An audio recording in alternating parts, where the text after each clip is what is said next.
안녕하십니까. 기능형으로 환자를 치료하는 의사 닥터덕입니다. 오늘 여러분과 함께 좀 오랜만에 댓글 리뷰를 좀 할까 합니다. 최근 들어서 올려진 여러가지 댓글 중에서 답이 필요하신 댓글이 좀 있는 것 같아서 제가 그걸 좀 선별을 좀 해서 오늘 좀 말씀드릴까 합니다. 이 질문 되게 많은데 제가 좀 정리를 해서 좀 말씀드리면은, 이분은 이제 모발 검사를 했는데 모발 검사 상에서 수은이 되게 높게 나오신 거예요. 기준치보다 훨씬 높게 나오셔가지고 이걸 빼는 거에 대해서 되게 지금 고민이 많으신가 봅니다. 기존에 제가 뺐던 방법으로 이게 빠질 수 있는지에 대한 일단 의문을 좀 가지시는가 본데, 몸 안에 쌓아놓은 중금속을 바깥으로 배출하는 방법은 어차피 정해져 있습니다. 여러 가지 방법 중에서 뭐 선택을 할 수 있는 건 아니고요. 각 중금속마다 그나마 연구되어진 티피컬하게 뺄 수 있는 여러 가지 방법들이 정해진 게 있기 때문에 그거에 맞춰서 여러분이 치료를 진행하시면은 무조건 빠지긴 하겠죠. 근데 과연 얼마나 해야 되고 몇 번을 해야 되는지에 대한 것들은 조금 다른 것 같아요. 어떤 분들은 쉽게 잘 빠지는 분들도 있는가 하면은 되게 오랫동안 반복해서 빼야지만 빠지는 분들도 있긴 하지만, 결론만 얘기하면은 치료를 하시면은 빠지는 건 확실합니다. 근데 몇 번을 해야 되는지가 우리가 궁금할 뿐이죠. 그래서 이분이 지금 궁금해 하시는 것들을 정리해서 질문을 지금 제가 정리를 해보면은, 지금 혈중 수은 농도하고 모발 검사 상에서의 수은 농도가 좀 개념이 다르다는 어떤 뉘앙스로 물어보시는데, 제가 환자들한테 설명할 때는 혈중에 돌아다니고 있는 지금 현재 중금속의 의미는 지금도 반복해서 폭로되고 있는 양들을 의미한다고 설명을 합니다. 예를 들자면은 비소나 알루미늄 같은 경우에는 흔하게 여러분들이 금방금방 어떤 루트를 통해서 폭로되는 것들이 보여질 때 혈중 레벨이 올라가게 되고요. 말 그대로 혈중 레벨이 높다고 하더라도 금방 그 원인 루트를 차단하고 한 1, 2주만 지나서 재검사하더라도 뚝 떨어지는 걸 볼 수 있어요. 그 얘기는 당장에 들어오고 있는 양이 줄어들게 되면 당연히 혈중에 돌아다니는 것도 줄겠죠. 왜냐면은 얘가 혈중에만 계속 있는 게 아니라 조직 내 어딘가에 또 어태치돼서 들어가서 저장돼 있을 거 아니에요. 그러다 보니까 혈중 레벨은 당연히 떨어질 수밖에 없게 나와요. 혈중 레벨이 떨어졌다고 내 몸에서 사라졌나 이렇게 얘기할 수 있는 건 하나도 없어요. 또한 중금속마다 분포하는 위치가 다른데 우리가 가장 심각하게 보는 거는 수은이거든요. 수은 같은 경우에는 일단은 수은의 파트가 세 가지로 나눠집니다. 일단은 금속 수은이 있고 무기 수은이 있고 유기 수은이 있고요. 그러니까 수은의 종류에 따라서도 흡수되는 루트가 좀 다르고 또는 이제 톡시시티도 좀 달라요. 그래서 이것까지 하려면 너무 시간이 많이 걸리니까 제가 예전에 한번 수은의 강의를 할 때 그걸 분류해서 설명했던 적이 있으니까 그 영상을 보시면 될 것 같고요. 일단은 수은이 우리 몸에 들어왔을 때 수은 독성이 가장 강력하다는 건 신경 독성입니다. 그렇기 때문에 신경이 제일 많이 분포한 곳이 수은이 많이 들어가면 위험하겠죠. 그게 어딜까요? 예, 맞죠. 뇌죠. 뇌 안에는 거의 다 지방으로 차려져 있다고 볼 수 있는데, 그 수은은 지방의 어피니티가 크기 때문에 특히 금속 수은을 호흡기를 흡입하셨을 때는 아주 심각한 치명적인 어떤 부작용이 생길 수밖에 없는 게, 폐를 통해서 흡수되는 거는 거의 다 흡수가 되고요. 80% 이상이 흡수가 되지만 잘못 먹어서 장으로 들어간 거는 장관 내에서의 흡수율은 0.01%도 안 돼요. 그러니까 대변으로 다 나가버리죠. 이렇듯이 일단 들어왔던 것들이 뇌를 통해서 들어오는 게 가장 걱정스러운 문제인데, 결국에는 뇌에서 얘를 빼서 몸 밖으로 빼는 과정이 필요할 거 아니에요. 그러니까 조직 내에 있는 레벨과 실제 뇌 안에 들어있는 레벨이 또 코릴레이션 하는 것도 아닙니다. 우리가 검사를 했을 때 혈액 검사상에서는 낮게 나오지만 모발 검사가 높게 나올 수도 있고요. 또는 혈액과 모발이 다 낮을지라도 우리가 생각하는 뇌 쪽이라든지 안 좋은 치명적인 장기에, 특히 신장이라든지 뇌 쪽에 더 많이 수은이 어태치가 되는데, 그런 쪽에 조직 검사를 했을 때 들어있는 수은의 양하고는 밀접한 관련이 있게 나오지 않아요. 그렇기 때문에 우리가 어쩔 수 없이 모발 검사와 혈액 검사, 소변 검사, 뭐 또는 이제 손톱 발톱 검사 이런 것들을 통해서 간단하게 볼 수 있는 검사를 하는 것 뿐이지, 실제 정확한 우리가 원하는 타겟 장기 내의 중금속의 레벨을 측정하기 위해서는 그 장기에 있는 조직을 떼서 보는 게 정확한데 그게 너무나 어렵잖아요. 불가능하고. 그러다 보니까 못하는 것 뿐이지, 간접적으로만 우리가 바라보긴 하지만 기능학자로서 환자를 치료할 때는 그 모든 것들을 머릿속에 두고 염두에서 치료합니다. 그러니까 검사상에서 안 나왔다고 해서 무조건 당신은 중금속이 높지 않으니까 그냥 두셔도 됩니다 이렇게 얘기하는 게 아니라, 실제 검사에서 안 나오더라도 저희들이 키레이트 약물을 집어넣어서 빼보고 나오는 양을 측정해 보면 또 달라요.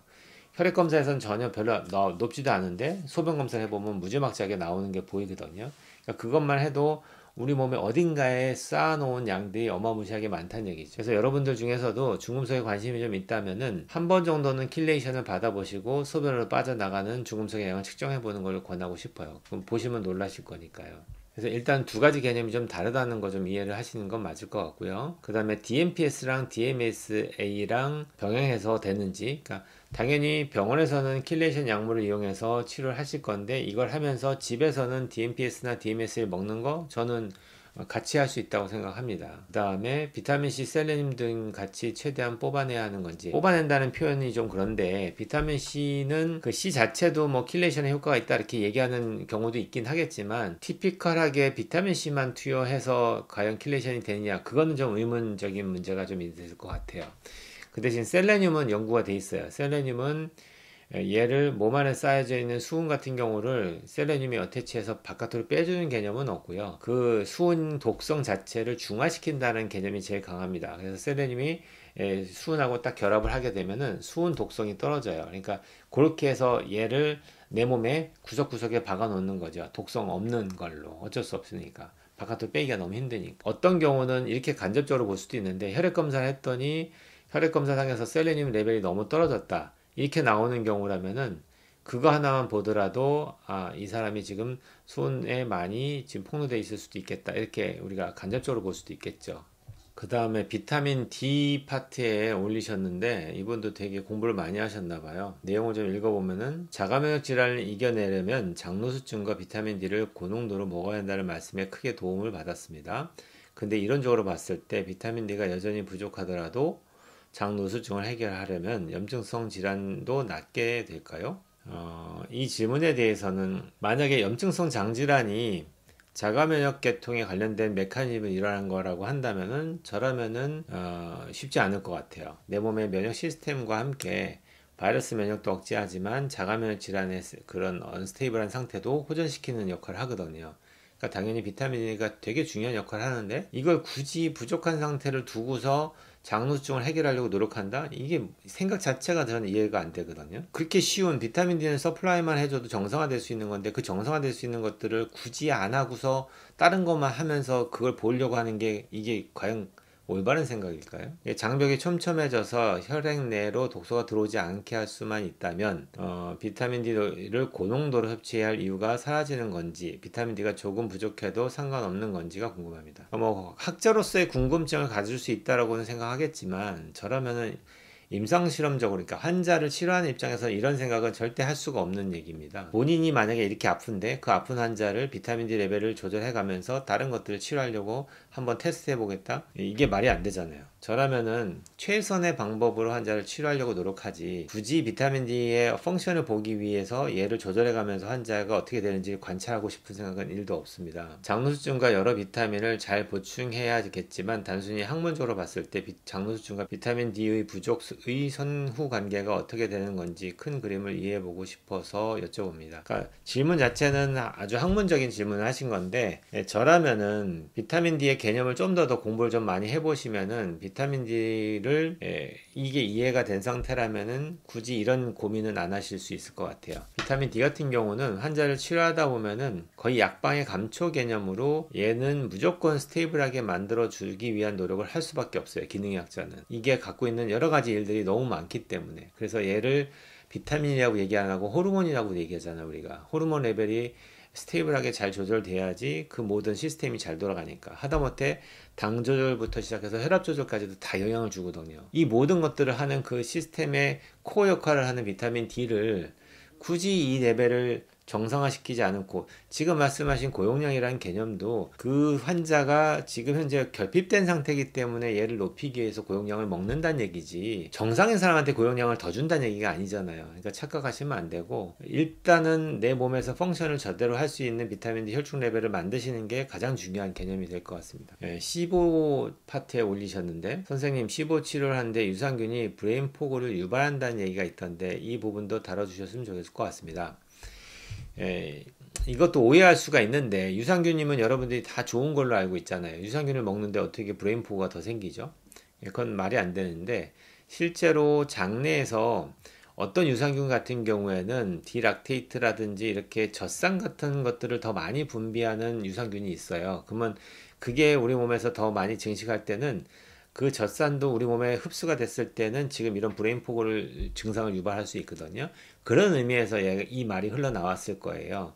그렇게 따진다면은 저희도 이제 유기산 검사를 통해서 그런 상태인지 아닌지를 확인하는 방법이 있다 보니까 우리는 이제 객관적으로 그 모든 데이터를 갖고서 환자에게 접근하기 때문에 그럴 일은 없겠죠. 근데 여러분들이 만약에 유산균을 먹는다면은 제가 그래서 추천하는 가장 좋은 방법은 한 가지 좋은 유산균을 주구장창 먹는 것보다는 한 몇 가지, 두세 가지 정도를 어떤 성분이 다른 것들로 조합을 짜가지고 저라면은 좋았던 것도 있고 평범했던 것도 있다면은 이런 것들을 돌아가면서 따로따로 먹어보는 거예요. 다양한 종류의 유산균들을 계속 넣어줘서 이 장관 내의 세균이 다양성을 유지하게 하는 거, 이게 어떻게 보면 기내학적으로 가장 중요한 개념 중에 하나일 것 같아요. 그렇게 이해하시면은 이 질문도 답이 될 것 같습니다. 이것도 시보에다 올리셨는데, 저도 시보 진단받고 1년째 치료 중입니다. 원래 장이 약한 편이었는데 어느 때와 달리 건강검진 후 가정의학과 진료를 따로 하면서 이 병에 대해서 알게 되었습니다. 처음에 대학병원에서 노르믹스를 3개월이나 복용하면서 치료받다가 의사와 면담 시간도 얼마 안 되고 대충 수액만 계속 맞다가 안 되겠다 싶어 기능의학 병원으로 옮겼습니다. 저도 다른 분들처럼 체중 감소도 있고 복부팽만, 변비, 설사를 오락가락하고 있습니다. 정말 궁금한 건 강의 중에도 언급하셨는데 관절통이 계속 확대되고 있다는 겁니다. 그 밑에는 저는 배에 자꾸 계란알 같은 가스인지 왼쪽 오른쪽 돌아다니는 것 같아요. 그게 가스가 맞는 건가요? 시보 증상 중에서 관절통이 있다고 지금 이제 제가 말씀을 드렸지만, 관절통이라는 개념이 염증성 반응이 일어나고 있는 거고, 그 염증이 우리 혈관을 타고 돌아다니면서 어느 한 곳을 공격받으면은 그 공격받은 곳이 아프게 되겠죠. 그래서 그런 의미에서는 이제 관절통이 생길 수 있다라고 보는 건데, 이거보다는 더 많은 지금 얘기했던 복부팽만과 변의 변화와 체중 감소, 이게 더 메인이겠죠. 시보 증상 중에서. 단순히 세균의 과전식이 있다고 세균을 죽이는 약만 쓰면 해결되느냐? 그게 아니고요. 시보가 생길 수밖에 없는 이유를 찾으셔야 되겠죠. 원인을. 그 원인이 콜렉션이 돼야지만 좋은 균이 잘 증식할 수 있는 건강한 장이 만들어지는 거고, 그래야지 재발이 없는 거겠죠. 지금 노르믹스를 3개월이나 먹었다고 하는데, 제가 환자를 치료해 보니까 어떤 분들은 2주만 먹어도 다 정상화되는 분이 있고요. 어떤 분들은 4주를 먹어도 부족해서 더 먹어야 되는 분들도 있더라고요. 그러니까 무조건적으로 오랫동안 먹어야 되는 건 아니고, 기본적으로 내가 수소고기 검사를 했을 때 가스가 나오는 양을 측정해 보면은 정상화되고 나면 가스가 확 줄거든요. 그것만 확인되면은 저는 바로 끊는 편이에요. 끊고 이분이 왜 시보가 왔는지에 대한 그 근본적인 원인을 해결하기 위한 노력을 하게 되는 거죠. 그걸 열심히 했을 때 근본적으로 안 생기는 몸이 되는 거고, 그럼에도 불구하고 어떤 경우는 증식을 다시 해서 또 다시 재균을 해야 될 때가 오긴 하겠지만, 그래도 그런 노력의 방향을 향해서 우리가 가는 게 근본적인 치료가 되지 않을까 싶어요. 그리고 배에서 이렇게 뭐가 돌아다닌다고 얘기하시는데, 그거는 가스일 수도 있고 변일 수도 있어요. 보통은 장 운동이 오른쪽에서 시작해서 이렇게 돌아가잖아요. 그럼 그렇게 돌아가는 방향에 따라서 움직이게 된다면은 그건 뭐 가스일 수도 있고 뭐 변일 수도 있는데, 그렇게 움직임이 있다라는 거는 고용적인 어떤 병변이 아니기 때문에 걱정할 건 없으실 것 같고요. 그 다음에 이건 중금속 배출에 또 누가 질문하셨는데, 소변 검사는 주사를 맞은 경우는 언제 하고 제품을 복용한 경우는 언제쯤 검사하는 게 맞는지. 일단은 중금속을 킬레이션하는 약물의 반감기에 따라 좀 다를 것 같은데요. 예를 들어서 비소라든지 납이나 알루미늄, 카드뮴 이런 것들을 제거하기 위한 EDTA를 맞으셨다고 했을 때는, EDTA라는 게 킬레이트 약물입니다. 이걸 맞았을 때는 얘가 갖고 있는 반감기는 한 45분 정도 됩니다. 이게 어떤 의미냐? 내가 이만큼의 약을 집어넣어서 내 몸에서 대사돼서 반으로 줄어드는 시간이 45분이라는 얘기고요. 대략 한 2시간 정도 지나면 75% 이상 사라지는 거예요. 그러니까 그동안에 75%가 내 몸에서 필요한 중금속들을 킬레이트해서 소변으로 배출시키겠죠. 그렇기 때문에 저는 수액을 맞을 때는 최소한도로 2시간 정도 후에 샘플링을 합니다. 그동안은 참아야죠, 소변을. 그래서 수액 맞기 전에는 소변을 꽉 다 비우고 방광이 빈 상태에서 약물이 들어가면서 킬레이트 되기 시작했던 약물, 그 소변들을 다 모아서 그 안에 있는 밀리리터당 중금속의 양을 측정하는 거예요. 그게 이제 정확한 방법이니까. 근데 먹었을 때는 좀 얘기가 다르죠. 수액으로 맞는다는 얘기는 바로 들어가서 바로 작용한다는 얘기잖아요. 근데 장을 통해서 집어넣는다는 얘기는 장에서 흡수되는 과정이라는 게 필요하잖아요.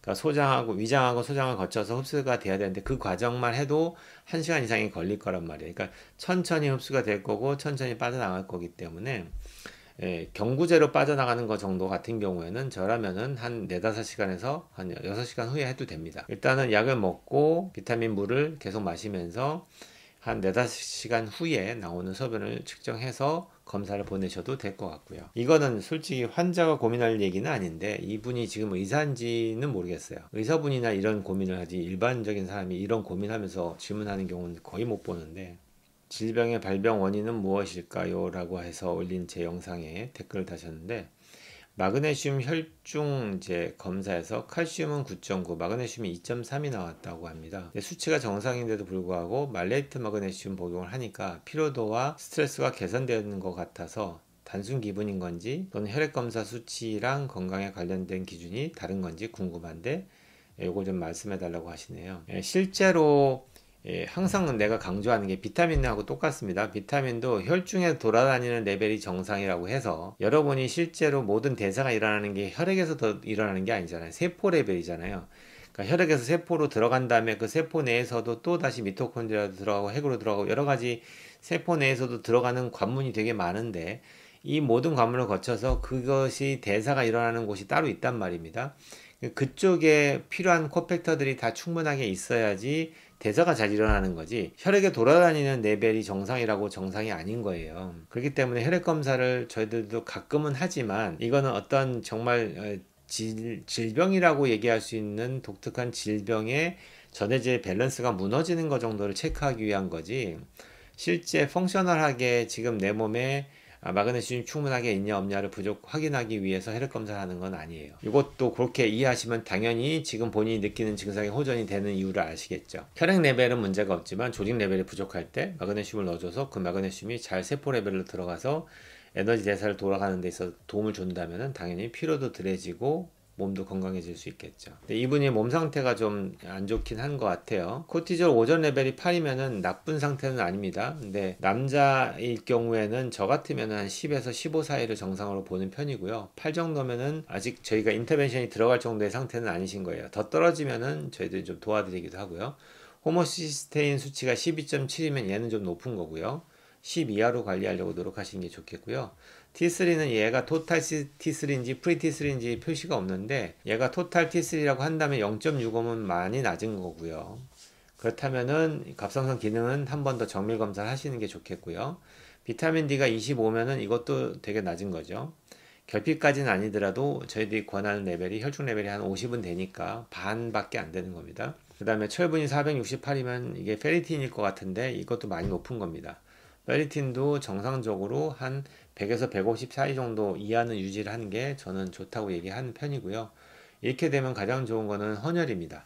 근처에 이제 적십자 가셔가지고 주기적으로 헌혈을 하셔서 철분 레벨을 낮추시는 게 좋겠고요. 저 위산증이라는 거는 뭐 증상만 얘기하신 건지 모르겠는데 검사를 해야지 위에 산이 부족한지 아닌지도 정확하게 알 수 있으니까 이거는 검사를 통해서 확인 받으시고 각각의 파라미터들이 제가 말했던 정상 레벨을 유지할 수 있게끔 노력하시는 게 필요하겠죠. 오늘은 얘기하다 보니까 너무 많이 시간이 갔는데 또 이거 말고도 댓글을 말씀드릴 게 많지만 시간의 제약 때문에 오늘 여기까지만 하겠습니다. 온 국민이 건강해지는 그날까지 닥터덕은 여러분과 함께합니다.